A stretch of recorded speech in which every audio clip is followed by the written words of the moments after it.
Maithili express की शानदार प्रस्तुति।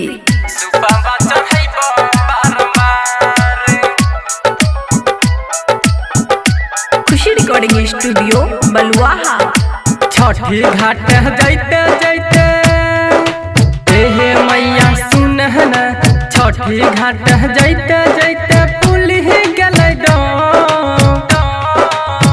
गोदिया में दे दलनवा हे छठी मैया सुपवा चढ़ैब बारंबार। गोदिया में दे दलनवा हे छठी मैया सुपवा चढ़ैब बारंबार। डीजे सुमित सतीश रईमा। सुपवा चढ़ैब बारंबार। बेटा बिना हम न जीबै छठी मैया, बाझिन सबके तू ते हो जाना है सहैया। बेटा बिना हम न जीबै छठी मैया, सब बाझिन पे तू ते हो जाना है सहैया, हो जाना है सहैया। सुपवा उठा के तोरा द्वारे एहे मैया सुनहन, सुपवा उठा के तोरा द्वारे छिया हम खार। गोदिया में दे दहलनवा हे छठी मैया सुपवा चढ़ैब बारंबार।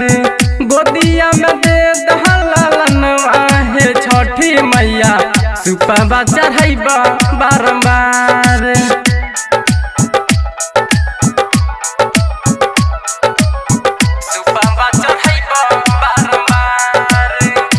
खुशी रिकॉर्डिंग स्टूडियो बलुआहा। ठेकुआ पूरी तोरा खातिर हम बना के ले लिया, जवन जवन कहलाते हम उहो सबटा के लिया।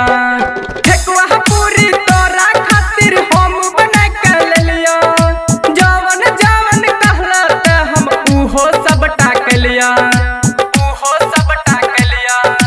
राइटहरी धर्मवीर कहे एहे मैया सुनन, छोटू रंगबाज कहे होई जा सहाय।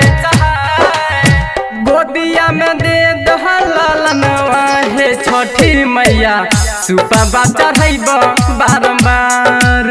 गोदिया में दे दहलनवा हे छठी मैया सुपवा चढ़ैब बारंबार। छठी घाट जाइते जाइते पुल ही गलै गोदिया में दे दलनवा हे छठी मैया सुपवा चढ़ैब बारंबार। गोदिया में दे दलनवा हे छठी मैया सुपवा चढ़ैब बारंबार। खुशी रिकॉर्डिंग स्टूडियो बलुआहा।